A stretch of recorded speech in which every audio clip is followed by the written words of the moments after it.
I'm delighted to welcome you to this session on Learn to be Safe and Smart with Your Money.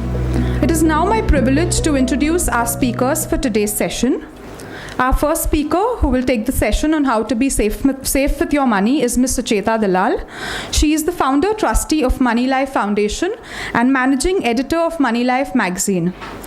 Ms. Dalal is one of the best known financial journalists in India with over 27 years of experience and has worked with some of India's leading newspapers such as the Times of India, Business Standard, the Economic Times and Indian Express. May I please invite Ms. Sucheta Dalal? Good afternoon, everybody. This is absolutely our basic session. We keep telling people this is what you start with when you come to Moneylife Foundation. And we've done it so many times that we've given it a long gap recently. And I thought that every single person who would come here today would be a new member. Instead, I see many existing faces over here today, which, I don't know what that's supposed to mean. I thought by now you would be safe and smart with your money instead of coming back to the basic seminar. So we'll start again. So what are we talking about here? Things that you're not, by and large, not going to read in mainstream media. And, we do these sessions even for business schools, and what we say here is never taught at business schools, because if they learned this at a business school, they'd probably not get a job. So let me start with the very basic, which is the key things that I want to say that we don't understand and why we make mistakes is in assessing risk. So how to assess risk is absolutely key to what you're going to do. Now, a lot of people, in fact, Devashish likes to say that a majority of people's eyes glaze over when they look at numbers that go into 4 digits. And many of us are really embarrassed when that happens. And we tell people, don't worry. Most of the world is like that. You're not an exception. Because modern research has shown that ordinary people are not hardwired to understand financial products or numbers which get complex beyond a point. So every time somebody comes and asks you to make an investment and throws big numbers at you and you're trying to sound and look very intelligent as though you've understood it, don't bother. You tell the guy, I don't understand it, because you're not supposed to. Our human brains are not wired like that. There are exceptions. There are brilliant PhDs in maths who, figure out things. For most of us, it's better that we do things that we are passionate about, which could be, art or singing or music or, anything else that takes your fancy. You don't have to be embarrassed about the fact that you don't understand financial risk, because our brain is not wired like that. In fact, it is because we don't accept this. The whole world has been moving in a system. If you look at financial products, if you look at our own regulation, it is buyer beware, which means that each of us is made out to be a genius. You are supposed to understand the product. You are supposed to understand pages and pages of legalese, which explains what it is, and make a reasoned decision. We are not capable of doing that, which is why we make mistakes. Or we trust somebody, believe in it, and the minute you have a complaint, if you've been cheated, the regulator will tell you, sorry, didn't you read? Didn't you sign? If you sign, bad luck, your money is gone. So we are saying that whole paradigm has to change. We are not saying it alone. Luckily, the world is saying it now, because in 2008, you had a global financial crisis. And after 2008, there is new research to say, how did people make the kind of mistakes they did? Why did they go and take a second and third mortgage on their house, knowing fully well that if prices are going up, they'll come down sometime and there'll be a loss? It is this modern research that has shown some of the basics that we are now talking about. So we are saying India has not caught up with a lot of that research. We have a lot of regulators, the RBI deputy governors, giving you sound bites like treating financial customers fairly. Treat your customer fairly is something that we've heard in half a dozen speeches. It's not translated into any kind of action as yet, and that's where Moneylife comes in. We keep sending memorandums to the RBI and we're hammering away at it. We got one big victory. We said, at least let's see you in action on one case, which was HSBC and Sucheta Krishnamurthy. They managed to listen. It's not really a victory, okay? It's a victory because it's a huge number. She got over 1.3 crores. But she did not get her full amount. After 4 years of fighting, she did not even get her complete principal back, let alone interest, or let alone the cost of the hardship that she suffered. Okay? So it's a long battle, and we are still in the beginning of it, and we need everybody to join in and understand why we are saying the things that we are saying, so that, you know, we can all fight together about some of the things. Another thing that we say is how our mind works, okay? Now, what we tend to do is, when you're looking at financial products, you tend to translate your experience of buying a mixer, a television, a car, into how you're buying a financial product. So what do you do when you go to a big bazaar or a Vijay sales or whatever? You know very well that you're not buying the Chinese product because it may not work. So you're going and buying a brand name. So if you buy a Hitachi TV, you know that it's going to cost you more. If you buy a Sony, you know it's going to cost you more, but you expect more features, you expect better service, and you know that it's going to work well. What happens?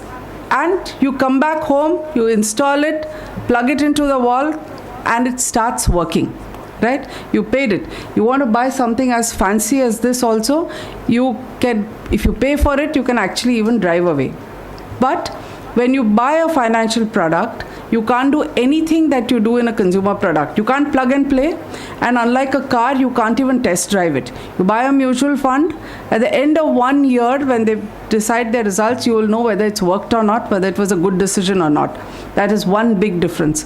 The second difference that we have noticed is brand names do not matter. You go to a HDFC, you go to an ICICI, you go to a Citibank, you go to HSBC, all that happens is you're paying different grades of rates. They will tell you that you want better service, you're going to something else. So you may get a fancier lobby, more air conditioning, a nice barista coffee if you go in to the lounge, person in a suit who will deal with you. But other than that, the treatment of your money is no different. Okay, it is exactly the same. You're just paying more for the image, for the brand, and for what they call quality of service is really the ambience that you get when you go to meet them, and nothing else. If you have to understand this big difference, and you know, you would be surprised how many people call us and say, oh, you know, I got really taken for a ride by XYZ Indian financial company, and do you think if I go to Citibank it'll be any better? Or do you think I should move my money to Barclays? And we said, don't you read the global papers? I mean, these banks almost went bust, and you know, you're asking us a question like, should I move from here to there? No, that's not an answer. The answer is to be smart about your money. And let's talk a little bit about how that's going to happen. Now, to understand that, first thing you have to realize that everybody is making a pitch at you. Right? So you have to be able to cut through the clutter. You have to understand that everyone who's telling you to come and buy something is selling it to you because they're going to make a commission. Right? So everyone's in the market with a sales pitch. So they want you to buy. Even a company which is making an IPO, that is the time when they want to get the maximum money out of you. So they're making you a sales pitch. Whether it is an FD, that's the time the company is out to raise money, which is why it's advertised that it wants fixed deposits or bonds. They are making a sales pitch. Now, what about the media? That's exactly the time when the media is getting advertisements. Okay? So they have no interest in warning you at that point of time. You will see very little analysis, as we know, to our cost, because if you have an honest analysis at that point of time, you don't get those ads. Right? So most of the media is unconcerned about giving you correct advice. They say buyer beware, that's your lookout. Okay? And what about the intermediary? What about the neighborhood insurance agent who's your family friend? By and large, if they have a long-term relationship with you, yes, they will look out for your interest, okay?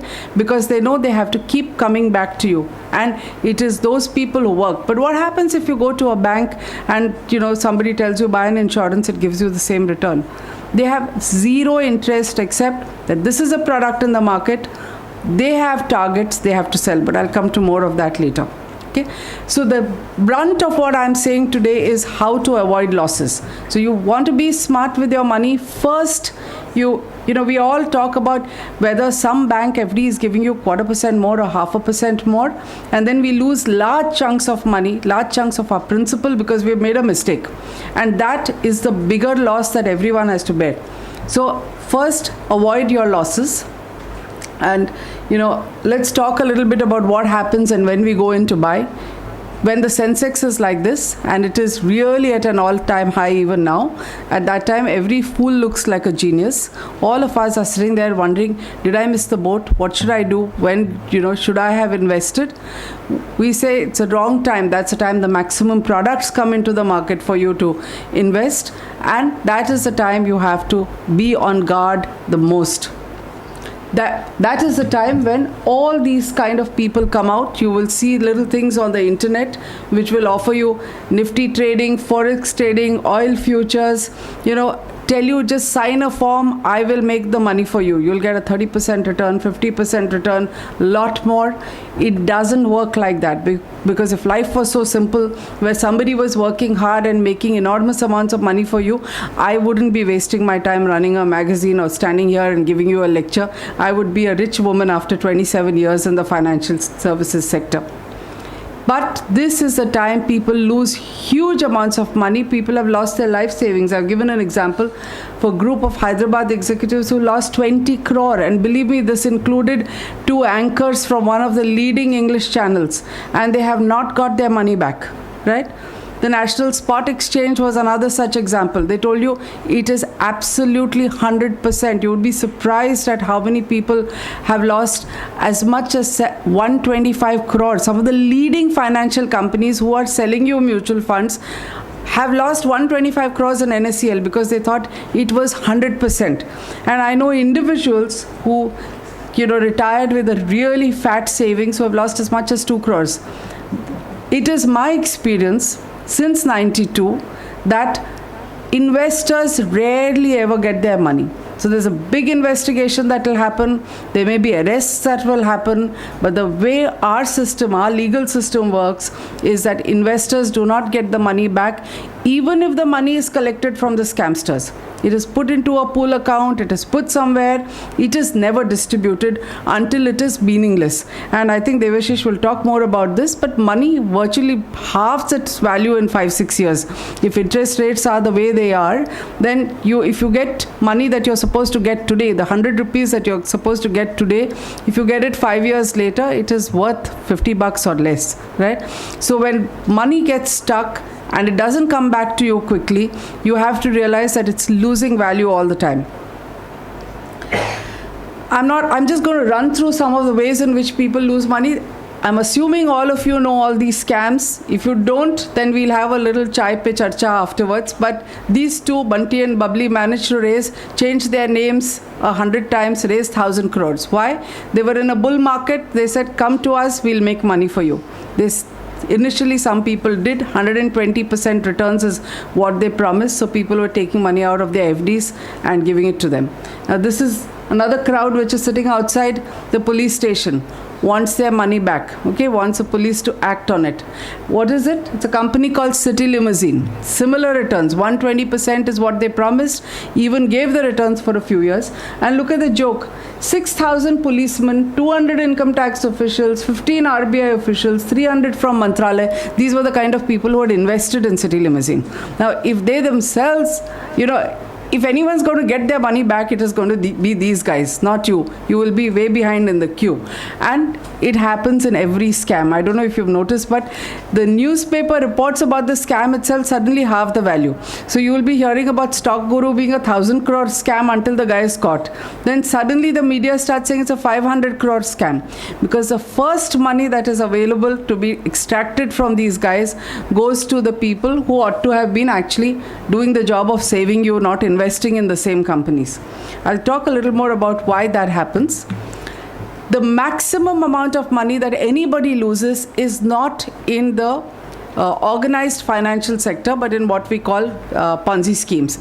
And they come in all shapes and sizes. They look very, very legitimate, but as a general principle, since this is a short session, I do a whole session on MLMs and Ponzi's where I go into great details, but I'm going to just stick to this to say that any scheme that says your return is dependent on you introducing 2 or more people falls into the category of multi-level marketing scheme, pyramid marketing scheme, Ponzi scheme. And you can ask me whether Amway is better than Herbalife or is QNet better than somebody else. They all fall into the same category. I'm sure if you go to the net today, you will find QNet is something. Every time we write about Ponzi schemes, we get abused, we get harassed, and I keep saying that I've never been as harassed when I wrote about Speak Asia and QNet, not even when I wrote about Harshad Mehta, okay? Because everybody is there like a fanatic. They use hypnotherapy very effectively.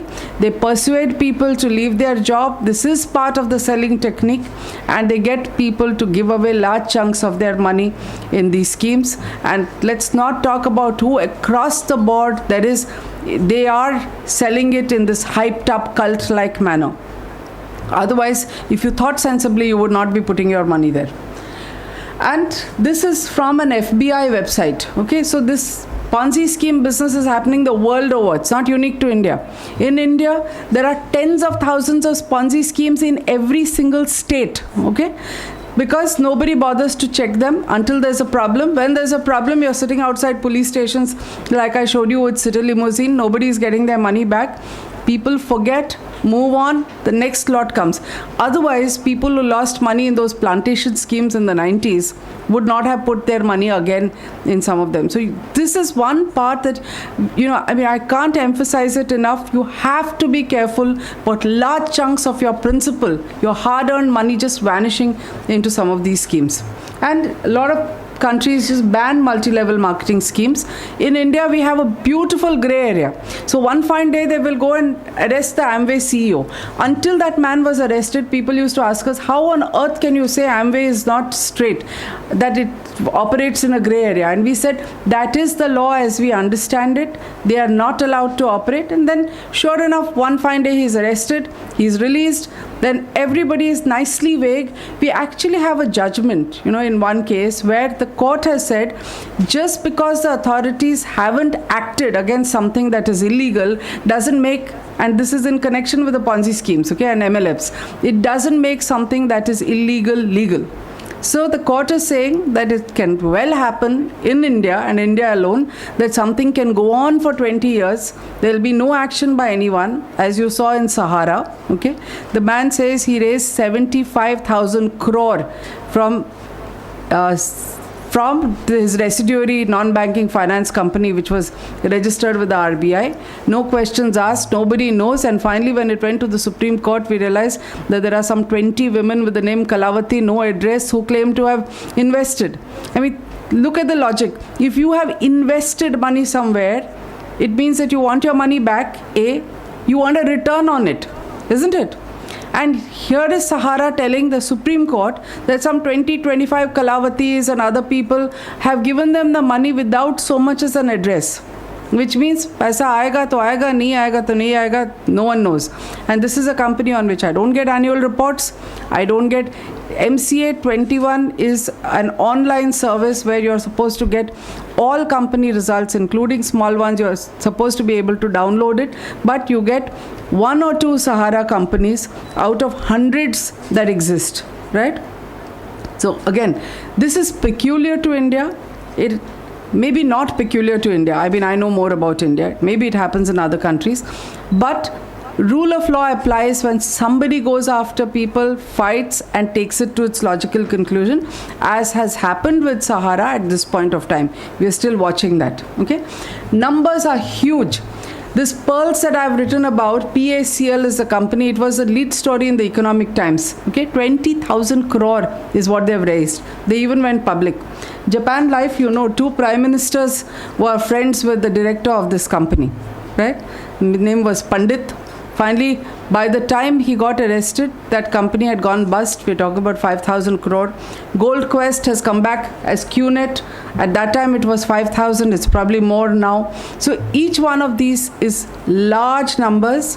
thanks to the noise that was made, with all of these, with people like us writing, sending memorandums, and then finally loss of life. When the Sharda scam happened in West Bengal, the government was forced to wake up a little bit. There have been other state governments which have tried to have their own rules to be able to check these kind of shady schemes. Nothing much happens, but they finally decided who is in charge of regulating at least the larger schemes. So now they have said they're called collective investment schemes.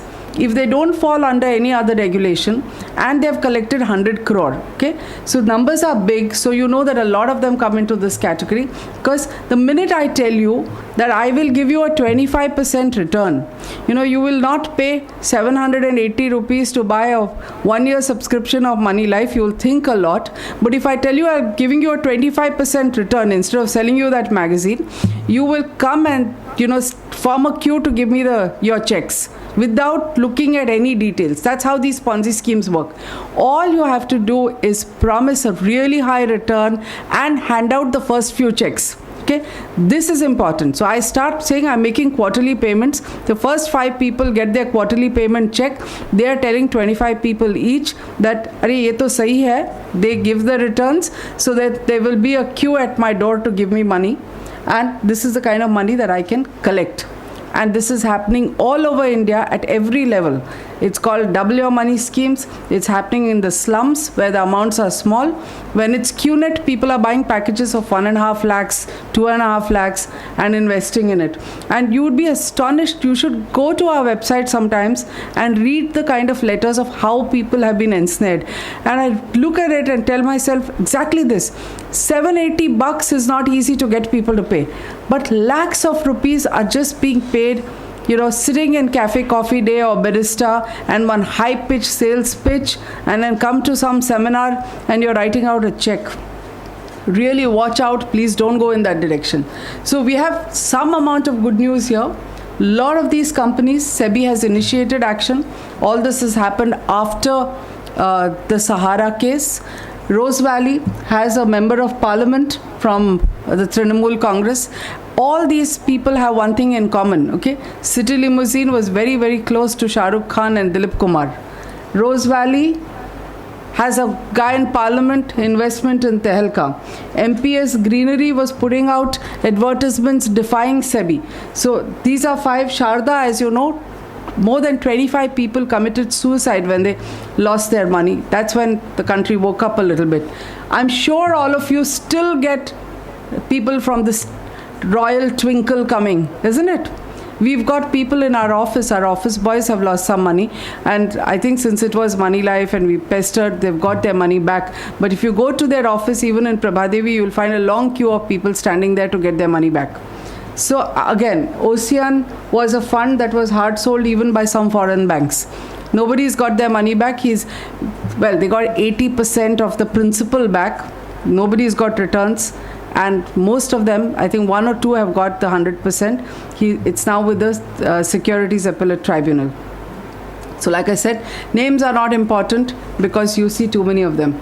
The next lot where you lose a lot of money is this, what we call an umbrella Nigerian scam. It's no longer Nigerian. It used to start with, all these emails that you got about an African dictator wanting to leave millions of dollars to you, as long as you tell him, allow your bank account to be used. But now it comes in the name of, RBI governors, D. Subbarao, Ramalinga Raju. So it's all nicely Indianized. And the reason why it's happened? Because the number of Indians who fall for it is so large. I mean, I'm a trustee in CERC, and one of our former managing trustees actually, quit his job after he lost 35 lakhs of his own money in something like this. Even today, he doesn't believe that he's not going to get that money back. 35 lakhs, okay, not a small amount. And this was an activist. So, again, these are the kind of schemes that you're getting. Real estate market is booming. You get something like this, get an assured return. The building is not there. You don't know what is happening about permissions. But any number of people are investing money in things like this. It is one of the hottest things that's happening today. Some people are even investing in 1/4 of a flat and 1/8 of a flat because they say, we're looking at a posh locality and prices are going to keep going up. So we are buying into a 1/4 stake, and they've got some little registration and, documentation. When I hear some of these stories and they come to us and say, help us, I really don't even know where to start, because half the time I feel this is not something we even want to waste time on, because if you've done something as foolish as this, I don't know what is the starting point to get involved in a fight. You can go to a consumer court, you can argue it out, you may turn lucky, but it's really difficult even for an NGO to say that when you've done something as foolish as this, that you need someone to come and fight your battle for you. These are ads. So again, warnings are being given by every regulator. We just somehow miss it. We remember the 120% returns, but these are not things that we ever see. Why did the RBI give out these ads? Because they use the name of the governor. In fact, I think, this is another one, a job scam. People fall for this, and I keep telling them, no large company is going to put an ad in the paper and say, pay $10,000 and then we'll ensure that you come for an interview. Nobody does it. But I know somebody who even invited, apparently in UP, he thought he had got a job in Microsoft, and his parents blew up money feeding half the village because the son was going to work in Microsoft, and all it was is a job scam. So I'm pointing these out because we people lose, money falling for it. Be our agent. Somebody says you're getting a job, all you have to do is collect checks. We'll tell you where to collect them from, put it in your account and transfer it. Okay? This can get you into all kinds of legal trouble, and you'll spend half your life in jail. This lost my wallet scam is something everyone's got, right? Some friend of yours whose name is in your mailing list, email list, will write to you saying, I didn't tell you, but I traveled to Spain, or it may be Paris, it may be somewhere else, and I was mugged. I lost my passport, I lost my wallet, and here is a Western Union account number. I'm trying to collect money from everybody. When I come back to India, I'll repay you. They're collecting small amounts of money. Because luckily, again, we Indians are not so quick with the credit card to go online and make those payments. But it happens a lot more abroad. While I keep saying, first thing, write to that guy who you got the email from. It's so simple to deal with this, All he has to do is change his password. Some people panic and they close down their accounts. If you have a Hotmail or Yahoo account, all you need to do, if it is attacked what it does is attack your address book. So everybody who is in your address book gets this email saying that you've been stranded in Paris. So I keep saying that if you have a mail like this, call the person and tell him that his account has got compromised. And I have mails like this from just about everybody, Rahul Singh, FC Kohli's wife. I think it happens to everyone who's not careful about what links they click and what attachments they click. That, if you're going to be on the net, and I think today all of us are going to be on the net, we're not going to be able to avoid it. The government of India is forcing us to do a lot of things on the net. So even if you don't want to, you have to have a basic amount of net savvy. Today you forced to file your taxes on the net. If Nandan Nilekani had his way, so many other things also would have been done only on the net, including your gas booking. But click the wrong button of something that looks very much like a real site, and you can get into serious trouble. So you have to know basics of what is called internet hygiene and how to deal with it.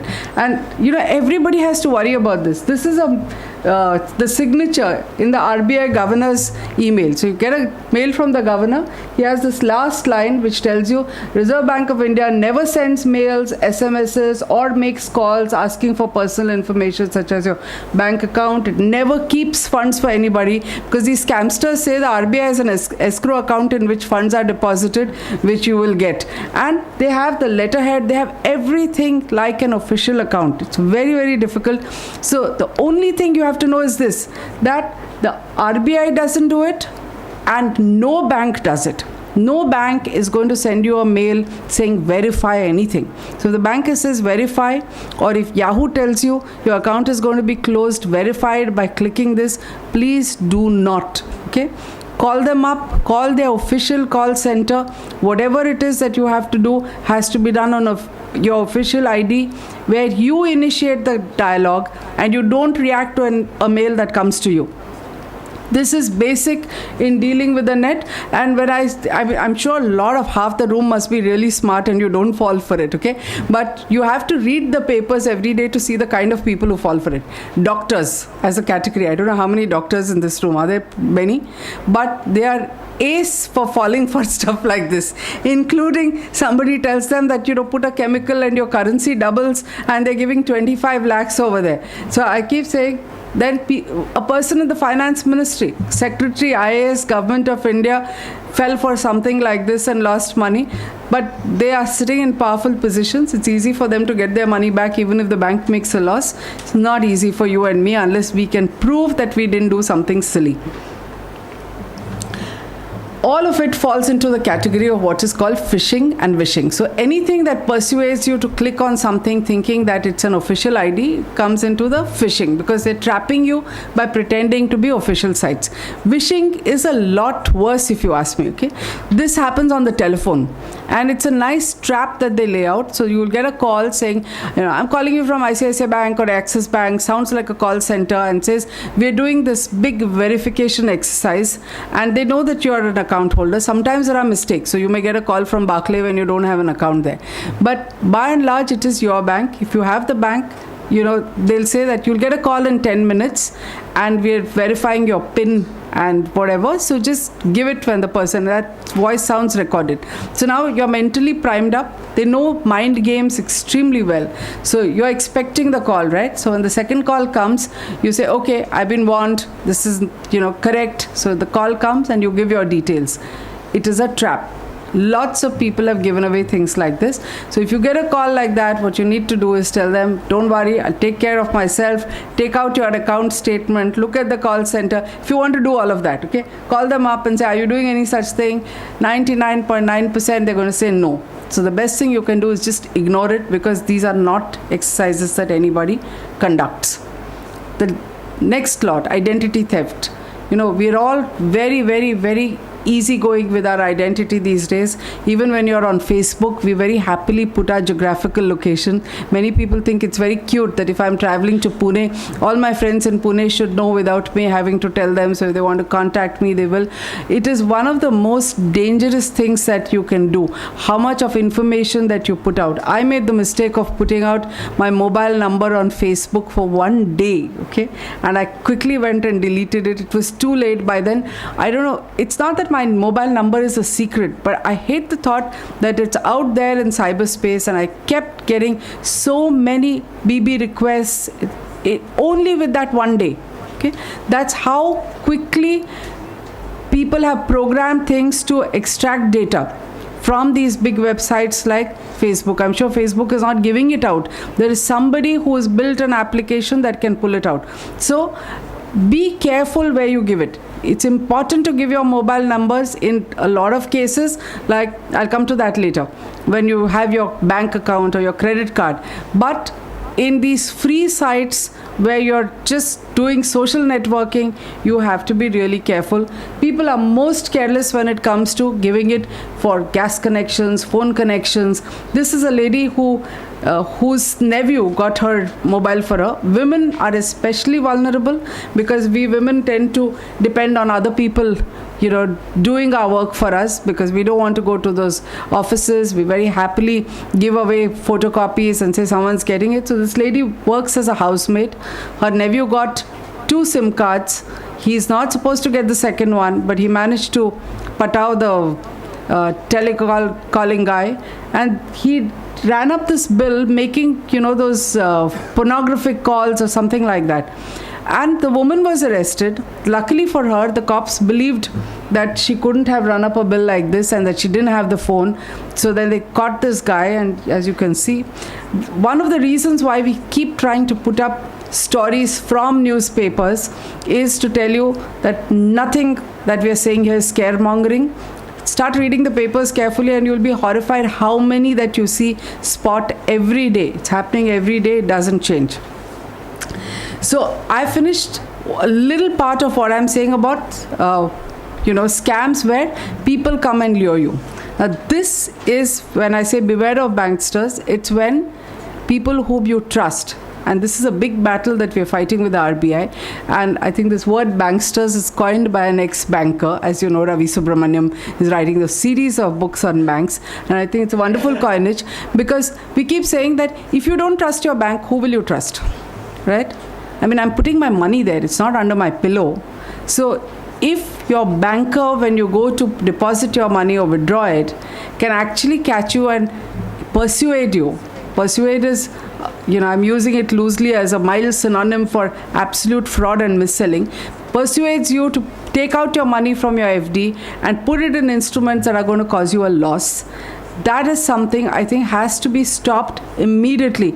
But even when we met the RBI governor last week, his talk was that will the pendulum swing from one end to another, where people will take advantage of the fact that they have made silly mistakes and blame the bank. And we said the pendulum hasn't moved, it's not in the middle, it's at one end. So don't worry about it swinging to the other side. We just have to get into a situation where a bank cannot mis-sell products to us.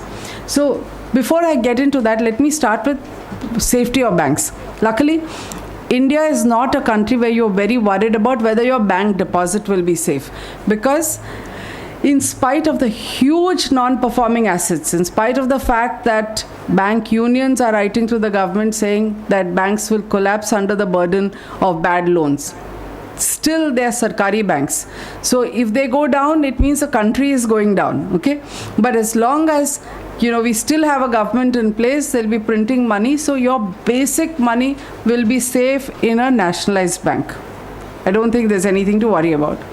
Large private banks also, by and large, I think there's nothing to worry about. I keep saying, if you look at the fact that Global Trust Bank wasn't even such a large bank in 2000, but even that was bailed out.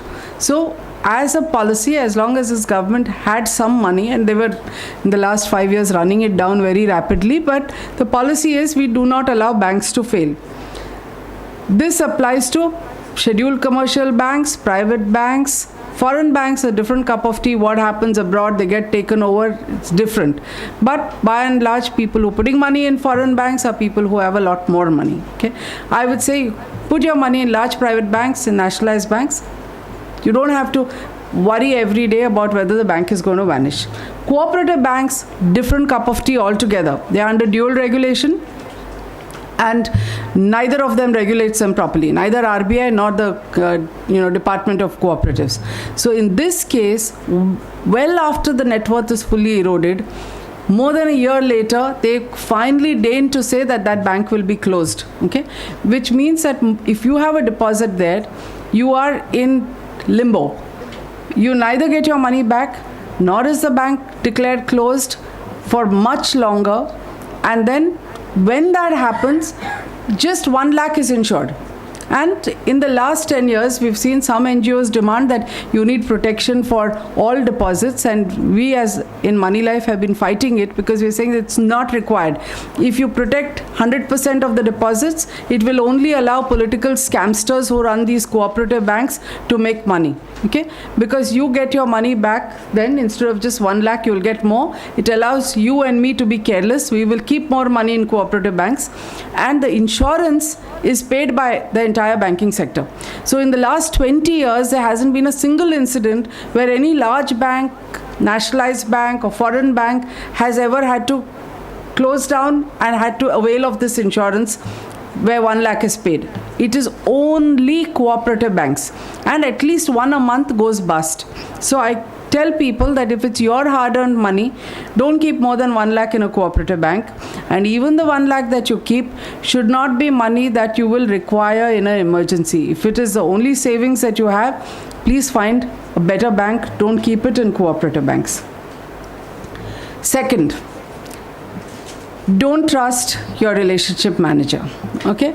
Now, I'm saying this as bluntly as one can get, but there is no alternative to it, because they operate, they're not bad guys, they're doing a job.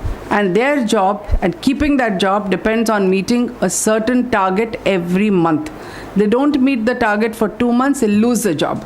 So as far as they are concerned, they see a little blob of white where your face is. They don't want to get too engaged with you, because if you become a personal friend, they may find it difficult to sell you crappy mutual funds and insurance. Okay? And you have to remember, they're doing a job, they've got a list of things to sell, they have to meet a quota. It is for you to be careful about what you're doing. So you want financial advice, it is not from a bank relationship manager.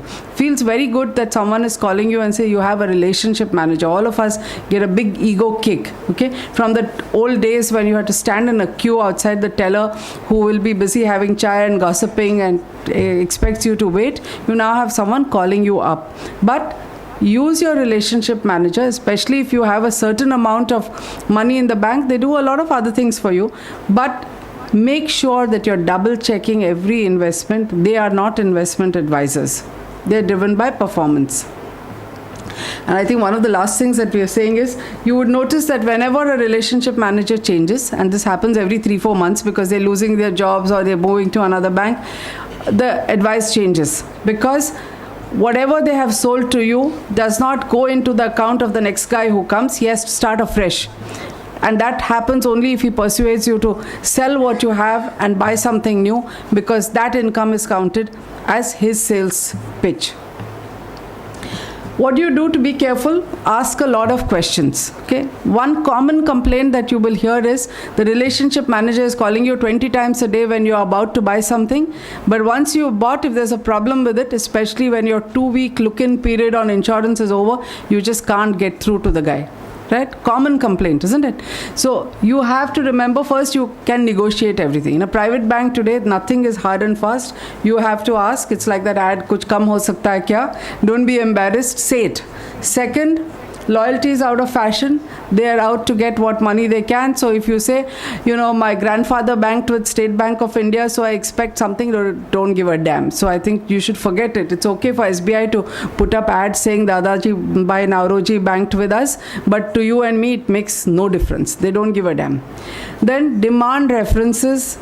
If somebody says he sold something, so-and-so is happy, tell him, give me a number, I want to call and check.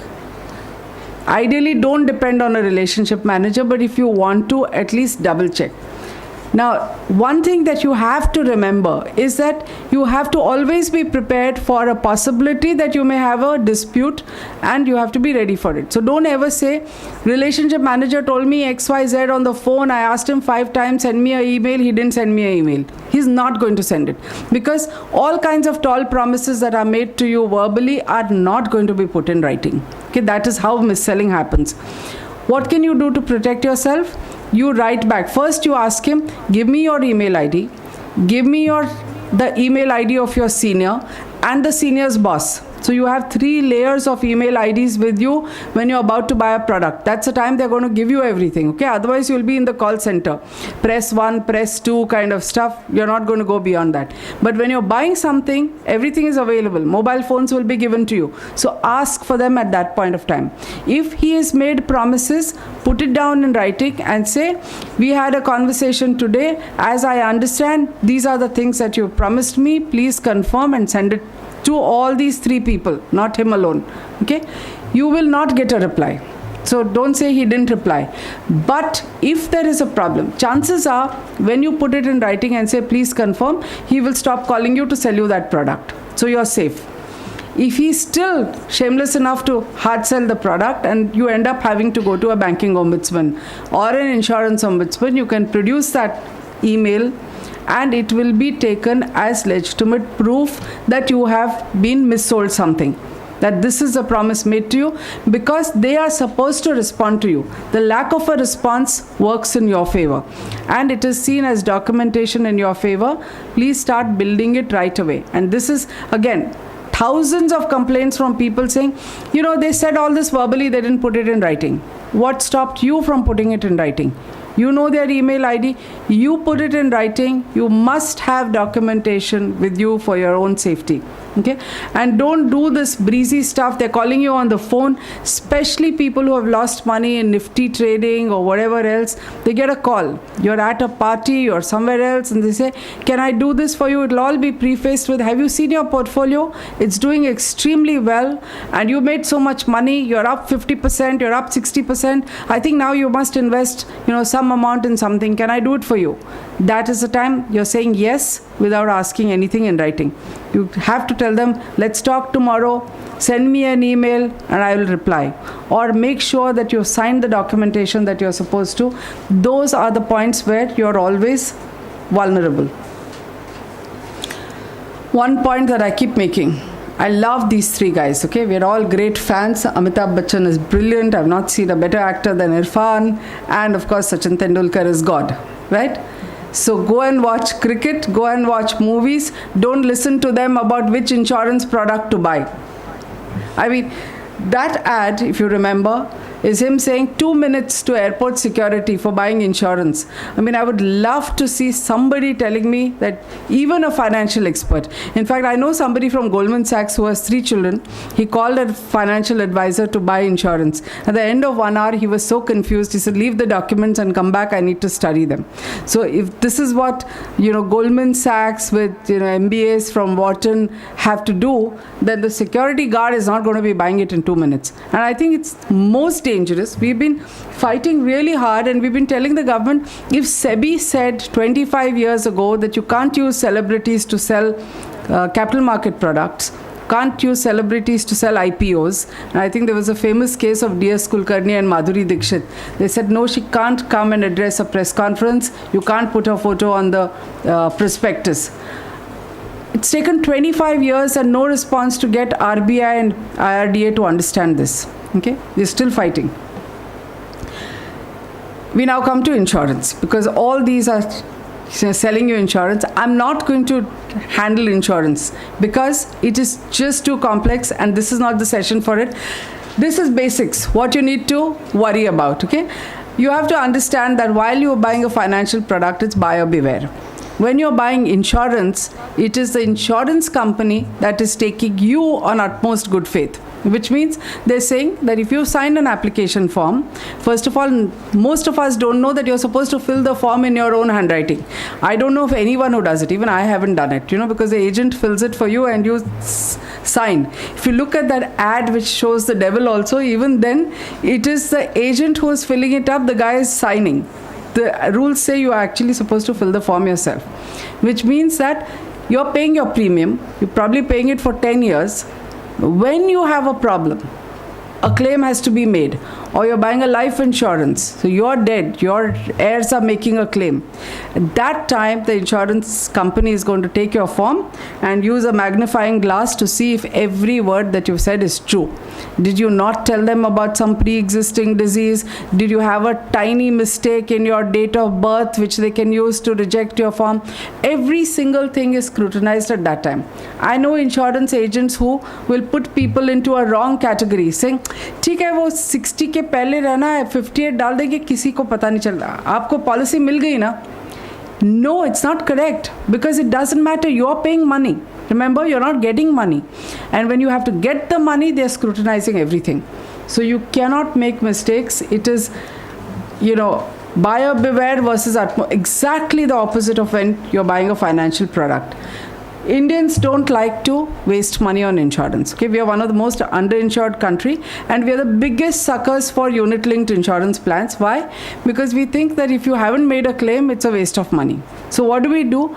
If anybody tells you you're insured also and you get a return also, we want to buy those. We say that's the wrong thing to do. Keep your insurance separate from your investment, because otherwise you lose money in both. And the maximum money that people have lost. You'd be horrified at how people buy insurance. We have a professor from Guwahati who has written to us saying that he's been nicely missold by somebody. He's got 7 policies of HDFC Life. He's got 7 policies of Birla and 7 policies of Reliance. All mis-selling. Okay, we've got him his money back on Reliance and HDFC, about 9 lakhs. He's still calling us every single day to say, what about Billa?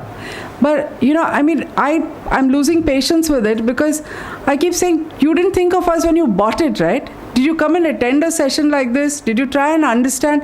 21 policies?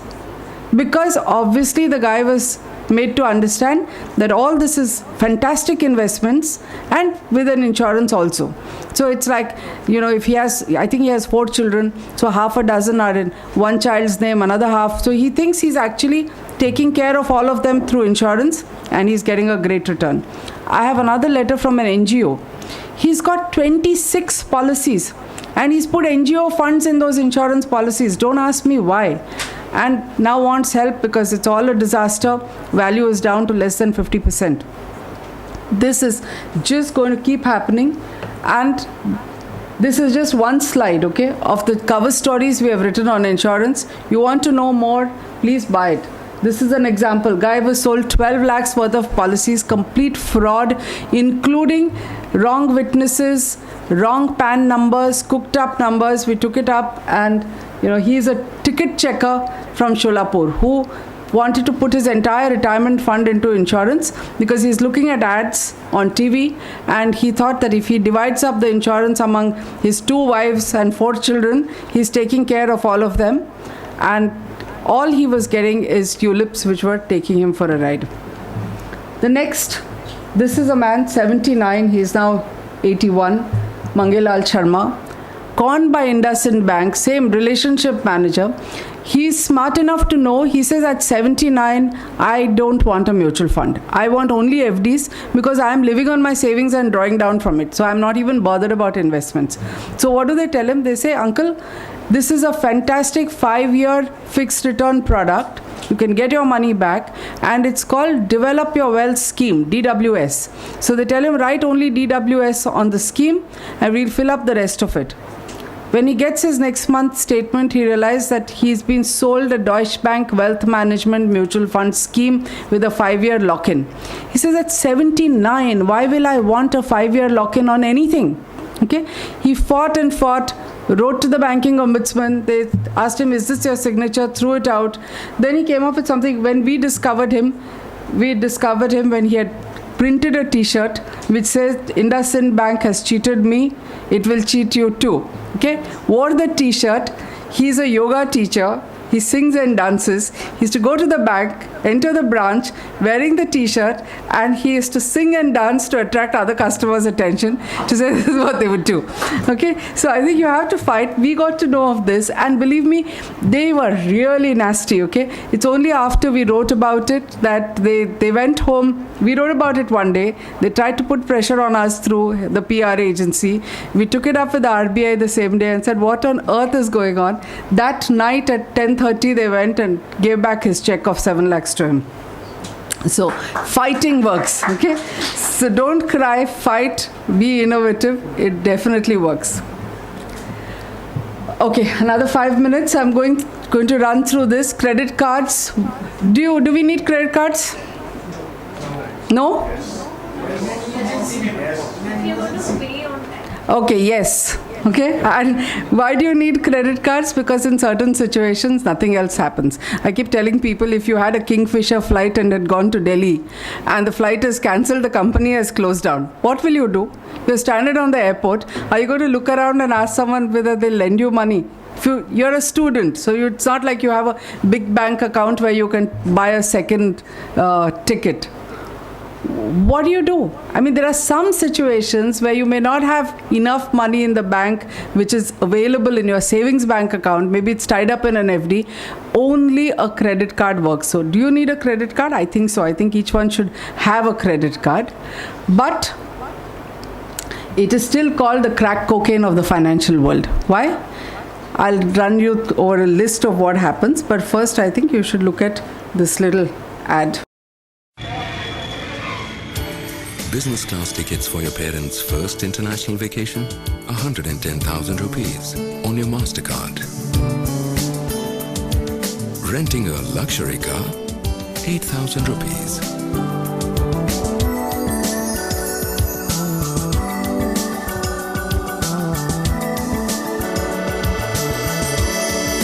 I'm not going to show it. Everyone knows this ad, right? What's the last line? Priceless. For everything else, there is MasterCard. And I keep saying, if those parents knew that little fool didn't have any money, he was showing off and giving them a great time, and he's going to get this fat bill from MasterCard afterwards. It is priceless, okay? That expression would have been really priceless. Because what is he going to get when the next month's bill comes? The interest charges are not 28%, 21%, which they pretend. The manner in which they are structured. This is a case that went to the National Consumer Disputes Resolution Commission. It went to the Supreme Court, and after that it vanished, okay? Because the petitioner vanished at that stage. And you will know why. Why do petitioners vanish? Anyway, they had admitted, some banks had admitted the interest is as much as 70%, but I've kept an average, 40 to 65. That is the kind of interest that you're paying, okay? What people don't know about credit cards and why it becomes like the crack cocaine is that if you have rolled over money once, okay, don't touch that card again until you've repaid everything. It's a mistake that everybody makes, because the minute you have rolled over something, then every single spending after that is added on to your total, and this high interest is charged. There is no free look-in period. Many people are under the impression that I buy something today, it has 40 days. I buy something tomorrow, it has another 40 days. No such thing. There's a billing cycle. If you buy at the end of the billing cycle, you may have 2 days. You may not even get that whole 40 days. Okay? So there is no such a thing as free period of 40, 50 days. Lots of people have lost their shirts in the market trying to do these trades 50 days. Then they get second cards and third cards, and again, like I said, our minds are not hardwired to be mathematical geniuses where you're playing 5 cards and transferring money from one to the other, where it's made to sound very simple. People lose count, and that's where then they lose their shirt. Cash withdrawals, all the ads make it out as though it's like an ATM. It's not, it is credit. Any credit that comes out in the form of cash, they don't get anything from the merchant establishment. So your high rate of interest starts that minute. What is worse is how they adjust it. So they don't even adjust cash first, because cash is something on which they're making maximum money. So if you withdraw money with your credit card from a bank, then that gets adjusted last. So if you're going to carry forward your money and you're paying 15%, 30%, 40%, then the cash part you have to go to the bank and tell them, I'm paying this back separately, otherwise it's adjusted last. Okay? Another couple of interesting things, which is when they upgrade you from gold to platinum or from platinum to titanium, it works in 2 ways. One is psychological, because the minute you have a platinum card, even if you have cash in your purse, you want to flash it to show how important you are. So people tend to use the higher denomination cards more. The second thing, which again we heard from Ravi Subramaniam, I didn't know this, okay? This is an inside story, that it's not about you. So they upgrade a whole series of people into the next level, and banks are desperate to do this because they get a slightly higher commission. So the bank is not worried about you. If you fit into a certain category, they're in a great hurry to make you a gold card holder and a platinum card holder, because the higher the card, the higher is the amount that they get. And now, of course, over a period of time, people have turned smarter. So all those free cards have vanished, because we are not idiots anymore. And so you now pay a price. So you're paying for the card, you're paying a fee of at least 300, I think, on most cards. I don't think there's a single free card anymore, right? Unless it is tied to some FD, but I don't think there is. I don't think anyone's giving you a free card. So you're paying the money, and if you make a mistake and you carry it forward, they earn money. You have to remember, if you are the kind, and I'm sure everybody pays their credit card bills in time, right? 100% of it, everybody. Okay, let me tell you, the banks do not like you, okay? You are the last customer they want. They do not want customers like you who are paying on time. They want people who are going to roll over money, because that's the only time they make money. Today, when they're charging you an annual fee, at least it covers the cost of the card. When it used to be lifetime free, sending you the statement and that little smart card, and if your photo is there on it, that used to be a cost to them. So in fact, they were making losses. So they don't want smart people like us. We need the card because it's a safety, so you should have a card. But remember, don't forget to pay your bills in time. Other tips, I told you, mobile numbers, this is the time you should give it, because nothing better than having your mobile card number registered when it comes to credit and debit cards, because you get instant alerts. I'm sure you heard about this big scam in the Times of India where so many people's cards were used abroad when they were here, and each one of them, the first guys to complain who got their money back fastest were those who were getting beeps in the middle of the night and they saw that their card was being used all over the United States while they were sleeping here, and they had a physical card in their wallet. Okay, so please do register for things like this. Also, if you want to be careful, look for extra charges. This is a standard international practice these days, that they say nobody notices small charges of below 100 rupees. So you'll have some 45 here, 55. Banks are doing this, mobile companies are doing this, credit card companies are doing this. There'll be cards, charge stuck there, which has no relevance to anything. And they have done research. Again, it's part of Ravi Subramaniam's book. There was something called an insurance, Citibank Sucheta. 99 rupees was being deducted from your account because they were apparently giving you insurance without asking you. And there was a hue and cry about it in the 90s. I remember writing any number of stories. Then I read his book, and it was an eye-opener, because the guy who wrote the book actually got a promotion because 2% of the people notice. Even after it's in the papers, less than 2% of the people actually called up and asked for it to be reversed. And instructions are very clear that if they ask for a reversal, you reverse it, because it's such a minuscule minority. Okay, nobody does. So if you say it's too much trouble to go to dial 1, dial 2, 45 rupees doesn't matter, 99 rupees doesn't matter, then forget about it. But I'm telling you that this happens fairly regularly. And I've now run out of time, but credit history, all this, there was a time when if the credit card company cheated you, you got into a fight, you tore it up. Okay, there were lots of IITians who used to buy their last ticket to their MBA in Wharton or whatever on a credit card, dump the card here and go. Today you can be tracked. So you must remember that the financial world is organized, we the consumers are not. So they have got these credit bureaus created. All your spending, especially your borrowing, is tracked minutely. Even if you go to 5 people to look for a car loan, you've been rejected a few times, it's there in your credit history. If you delay your payments, it reflects in your credit history, and it all reflects in this number which is called your credit score. As of now, this happens all over the world. You can build up your credit score even if it's negative. But in India today, if your credit score is negative or you're put in the defaulter list, for 7 years you can't borrow. And I think this is really important for youngsters, because we find that people default very easily on a motorcycle loan. Nobody defaults on a home loan. They think, kya kar lega? Anyway, the bike has no value. This is where they get back at you, because if you're listed as a defaulter, at the time when you want your home loan or you want an education loan, you're out of the picture. 7 years, you're out of it. And when you then go and try and rectify it, they take everything back with interest. So you're running around begging and borrowing to get your credit history right. And finally, my last slide.